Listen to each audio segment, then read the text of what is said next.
성경은 천국의 왕자가 사람이 되어 성도들과 결혼하여 왕과 왕비로 함께 보좌에 앉아 왕노릇하는 이야기입니다. 성자 하나님 그리스도와 성도의 결혼은 성경에 숨겨두신 가장 큰 비밀, a great mystery예요. 바울은 창세기 2장 24절을 인용하여 마지막 아담 예수님과 돕는 배필인 교회가 결혼으로 한 몸 되는 신비를 알려줍니다. 에베소서 5장 같이 읽어보겠습니다. 시작. 그러므로 사람이 부모를 떠나 그의 아내와 합하여 그 둘이 한 육체가 될지니 이 비밀이 크도다. 나는 그리스도와 교회에 대하여 말하노라. 남자와 여자가 결혼하여 새 가족이 탄생하지요. 이게 기본입니다. 나라와 가정의 기본인데 왜 이런 식으로 사람들은 살아갈까요? 혼자 살아가도 되는데.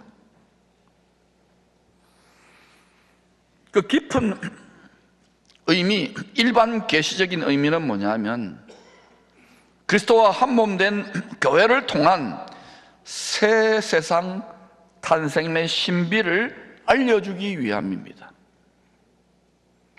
이거를 알고 남편과 아내, 자녀로 가정을 꾸리는 이제 가정이 킹덤 패밀리라고 할 수 있습니다. 성경은 이 하나님의 새 가족 탄생을 위한 해산의 진통이 있다고 합니다. 이미 전 세상, 온 이 세상은 성경을 바라보고 이 세상을 깊이 들여다보면 모든 준비는 다 끝나 있어요. 그러므로 정신을 바짝 차리고 하나님 말씀과 성령으로 높은 산으로 주의 성령으로 인도받아 이 세상 위에서 독수리의 시각으로 세상을 바라볼 수 있기를 축복합니다. 기쁨의 공동체는 그 사명을 위해서 택함을 받았다고 믿습니다. 하늘과 땅의 모든 권세를 가지고 오실 만왕의 왕이 신랑입니다. 주를 믿고 사랑하는 성도들이 교회, 곧 그리스도의 신부입니다. 우리 모두가 그리스도의 신부라는 비유입니다. 비유. 이것은 혼주이신 하나님 아버지만 아시는 날과 시간에 천국 왕가의 신비한 결혼식이 있을 것입니다. 마지막 나팔, 하나님의 나팔, 큰 나팔이 불릴 때 누가 어린 양의 아내인지 모든 피조물들과 사람들이 다 알게 될 것입니다. 그래서 면박을 취하여 신비의 베일에 신부의 얼굴을 가려놓죠. 그때가 되면 다 드러납니다. 요한계시록 19장 7절 8절 그 결혼식이 완성되는 날인데 같이 읽어볼까요? 시작. 우리가 즐거워하고 크게 기뻐하며 그에게 영광을 돌리세 어린 양의 혼인 기약이 이르렀고 그의 아내가 자신을 준비하였으므로 그에게 빛나고 깨끗한 세마포 옷을 입도록 허락하셨으니 이 세마포 옷은 성도들의 옳은 행실이로다 하더라.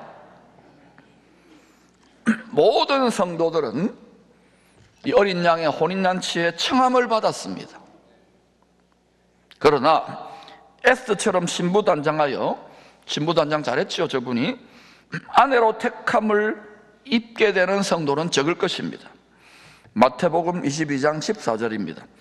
청함을 받은 자는 많되, 다 구원은, 예수 믿고 믿음 지키면 구원은 받아요.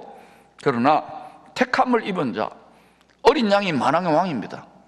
왕의 아내, 왕비가 된다는 말입니다. 적으니라. 지금은 신부 단장을 열심히 해야 될 때입니다. 2000년 전부터 외쳐왔어요. 그리고 성경을 통하여 세상 돌아가는 걸 보니까 정말 깨어서 신부단장의 핵심은 웨딩드레스 빛나고 깨끗한 하얀 세마포 옷인데 그것은 선한 행실을 합니다. 성도들의 옳은 행실. 무엇이 옳은 행실인가? 내가 선악지식 판단하는 생각의 행실이 아니라 하나님이 선하신 하나님의 말씀대로 사는 것이 옳은 행실, 선한 행실입니다. 여러분이 함부로 하나님 말씀을 판단하고 생각하면 순종할 수 없어요. 끝까지 내 생각과 정욕을 못 받고 말씀에 순종하기 위해서 신랑의 멍에를 메고 끝까지 따라가는 성도들이 어린 양의 아내, 하나님의 소유가 된 백성, 왕같은 제사장, 택하신 족속이라고 할 수 있는 것입니다. 신부단장 잘하시기를 축복합니다. 우리들이 오실 왕과 결혼해야 되는 이유가 있습니다. 모두가 다 이 세상과 짝하여 하나님의 원수로 살아왔던 거예요. 육체를 따라 살아가고 육신의 생각을 하고 육의 정욕으로 따라가면 다 그리스도의 원수, 십자가의 원수로 행하게 되어 있어요.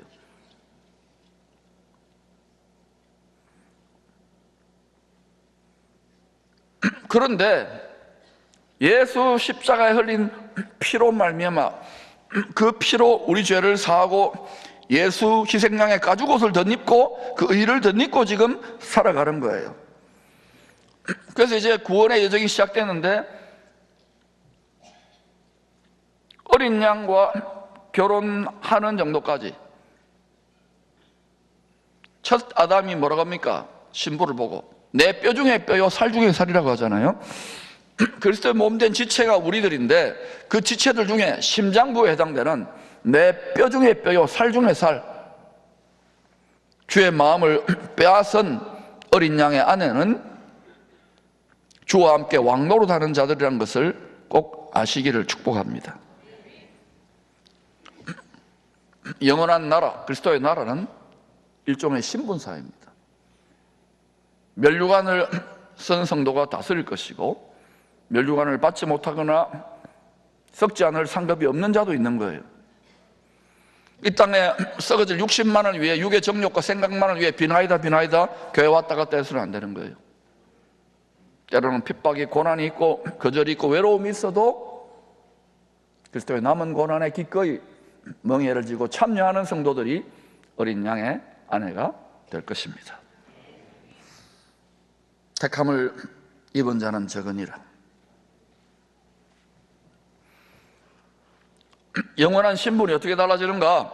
요한계시록 20장 6절입니다. 시작. 이 첫째 부활에 참여하는 자들은 복이 있고 거룩하도다. 둘째 사망이 그들을 다스리는 권세가 없고 도리어 그들이 하나님과 그리스도의 제사장이 되어 1000년 동안 그리스도와 더불어 왕노릇하리로다. 그리스도의 보좌에 함께 앉아 왕노릇할 자라는 거예요. 왕과 왕비, 하나님의 소유가 된 백성, 왕같은 제사장, 택하신 족속, 거룩한 나라. 하나님의 소유가 된 백성으로 우리를 계속 드리는 삶을 살 수 있기를 축복합니다. 또 요한계시록 22장 5절에 보니까 시작. 다시 밤이 없겠고 등불과 햇빛이 쓸데없으니 이는 주 하나님이 그들에게 비추심이라. 그들이 세세토록 왕노릇하리로다. 이왕 예수 믿는 것,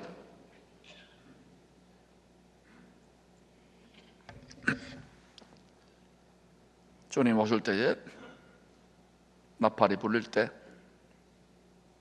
어린 양의 혼인잔치에 택함을 입은 신부들이 될 수 있기를 축원합니다.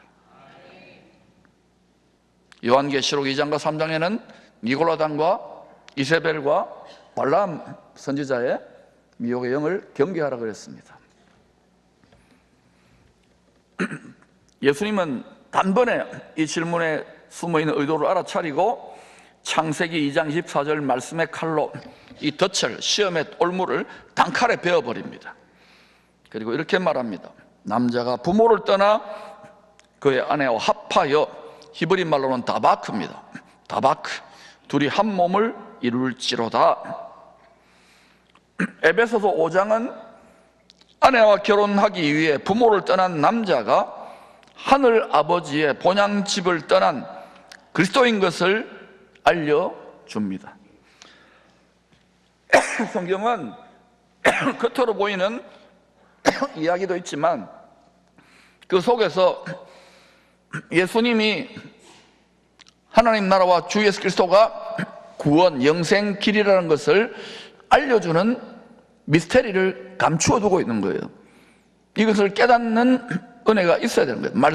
말씀을 서로로 연결하여 깨닫게 되는 것이고, 지혜와 계시의 성령을 통하여 조명을 받을 때 아하 하고 깨닫게 되는 거예요. 그리스도와 결혼으로 한 몸이 될 아내는 그럼 누굽니까? 교회를 의미합니다. 남자가 그의 아내와 합하여라고 하는 히브리어 원어는 다바크입니다. 따라 다바크. 어디 여러분 가게 하나 내실 분들은 다바크 이름 강추할게요. 다바크. 두 사람의 영과 혼과 육이 십자가에 나타난 사랑의 끈으로 묶여져 한 몸이 되는 것이 결혼임을 나타내는 단어가 합하여 다바크입니다.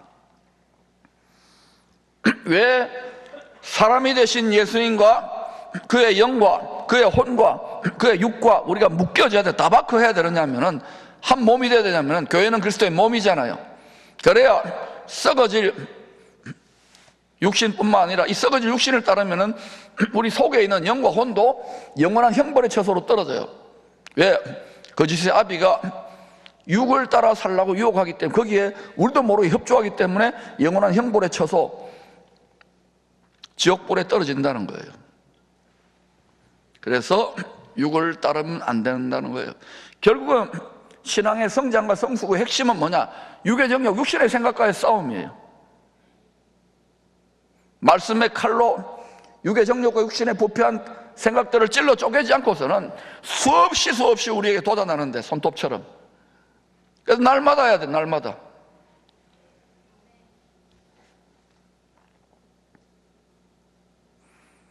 그래서 우리가 결혼식 주례를 교회에서 한 후에 부부 되었음을 선포할 때에 이렇게 선포하잖아요.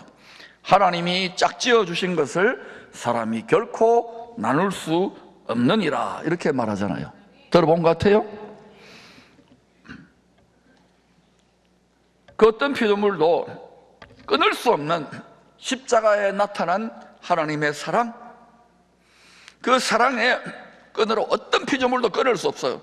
이 사랑의 끈으로 남편과 아내 둘이 합하여 한 몸 되었다는 것을 공정도장, 인을 쳐버리는 거예요. 약속의 성령으로 인을 쳐버리는 거예요.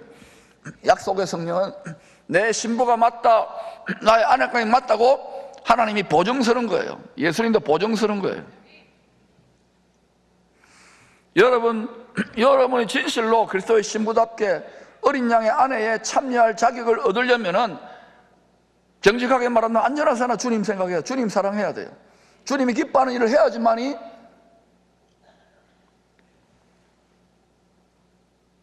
함께 보좌에 앉아 어린 양의 아내로 다스리게 될 것입니다.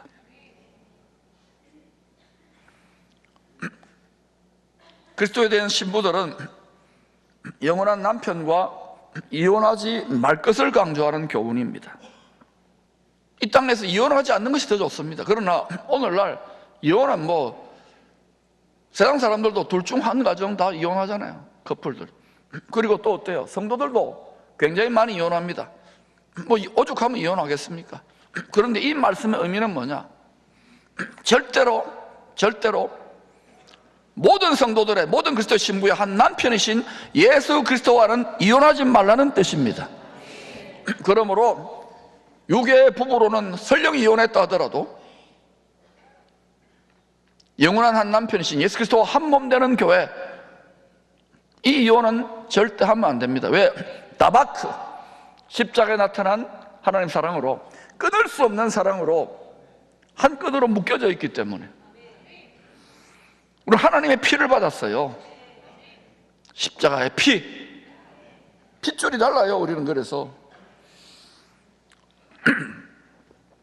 그러자 바리새인들은 자기 의가 가득했잖아요. 어떻게 했든지 하나님의 의인 주님을 올무에 걸려들게 하려고 시도합니다. 포기하지 않습니다. 집요합니다. 신명기 24장 말씀을 인용하여 질문합니다. 이 종교적인 미혹의 영은 말씀을 인용하여 또 되드는 거예요. 마태복음 19장 7절입니다. 여짜오되 그러면 어찌하여 모세는 이혼 정서를 주어서 버리라 명하셨나이까? 죄인들의 마음의 완악함 때문에 모세를 통해 율법을 주셔서 이혼을 허락한 것이다. 본래 하나님의 뜻은 그렇지 않다고 대답하십니다. 이 대답 후에 모든 성도들의 한 남편이신 주님은 이렇게 덧붙입니다. 같이 읽어볼까요? 시작. 음행한 이후에 남편이 아내를 버리고 다른 데 장가드는 자는 가늠함이니라. 이 말씀의 의미가 뭘까요? 남편도 음행하면 아내도 남편을 버릴 수 있잖아요. 왜 이렇게 남편과 아내로 이야기하고 장가드는 이야기를 할까요? 하늘에 계신 아버지와 신랑 그리스도의 눈에는 모든 사람들이 다 음란의 영을 따라 세상과 짝한 정결치 못한 여자입니다. 결혼할 수 없는 존재라는 거예요. 한 몸이 될 수 없다는 거예요. 모든 사람들이 율법의 말씀으로는 그리스도와 결혼할 수 없는 죄인인 것입니다. 어려운 사람 손 들어봐요. 거룩하다고 생각하는 손 들어봐요. 아무도 없어요. 거룩한 무리들이라고 불러주셨을 뿐이고 성도들이라고 불러주시고 하나님의 의를 뒤집어 쓰여준 것이지. 착각하면 안 돼요.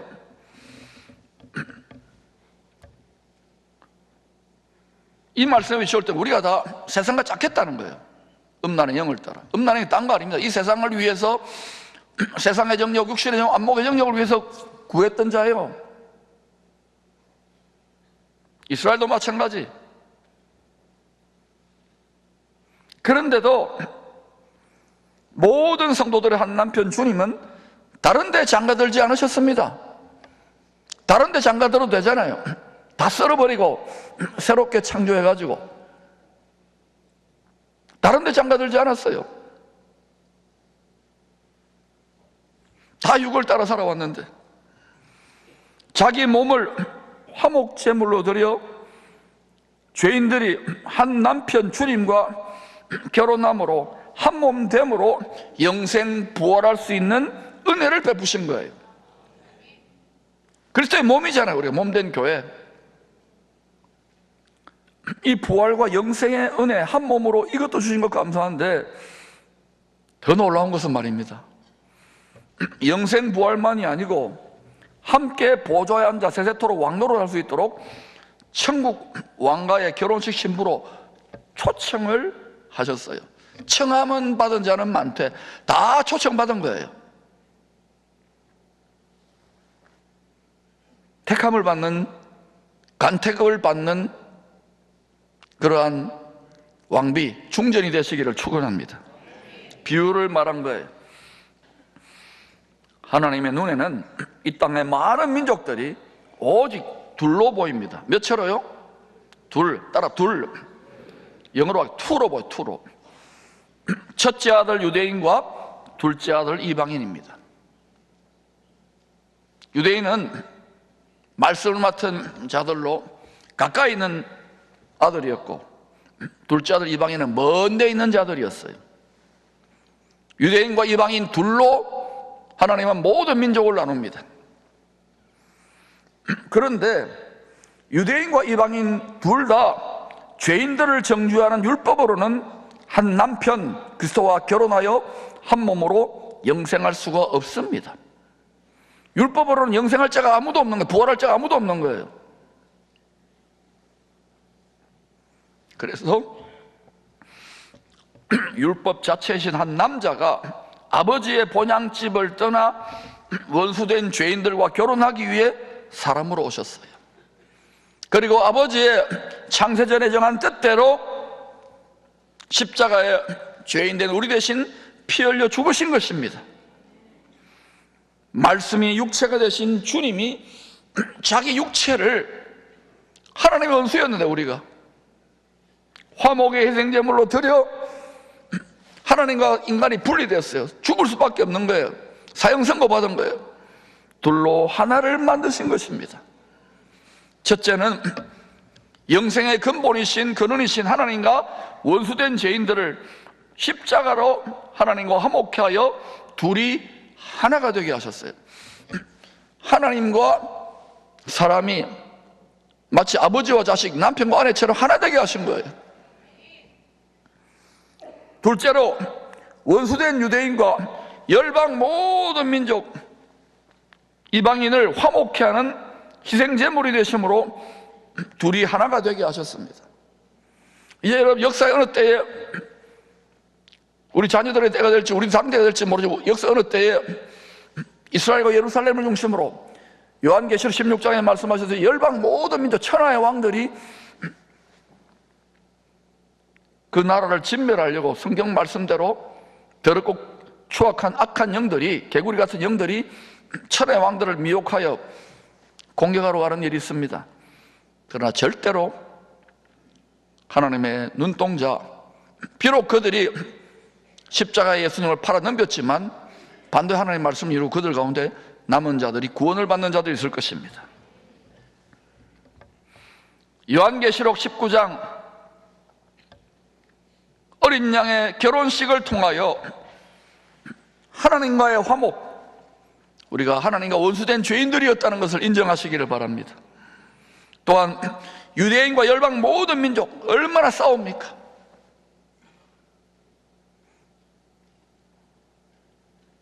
화목이 성취될 것입니다. 요한계시록 19장 이 천국 왕과 결혼잔치의 신부는 어린 양을 한 남편 메시아로 믿고 구세주로 믿고 생명을 다해 사랑한 유대인과 이방인 성도들이 될 것입니다. 이제는 그동안 2000년 가까이 예수님을 배척했던 유대인들이 접붙여지는 시즌으로 접어들고 있어요. 그래서 저 동네에 관심을 가져야 된다는 말입니다.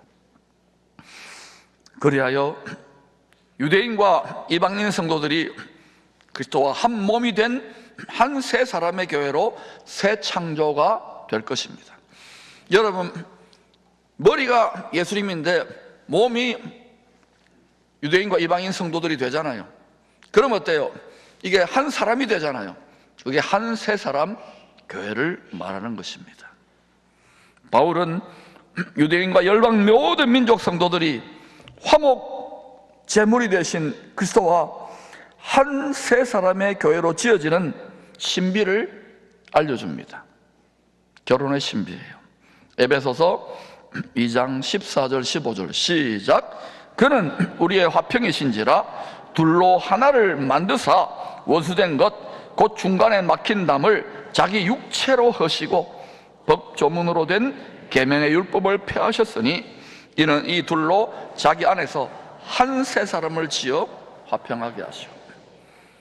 반드시 해산의 진통이 있고 난 다음에 화평의 왕, 평강의 왕께서 온 세상과 예루살렘에 주님이 가지고 올 평강을 가지고 오게 될 것입니다.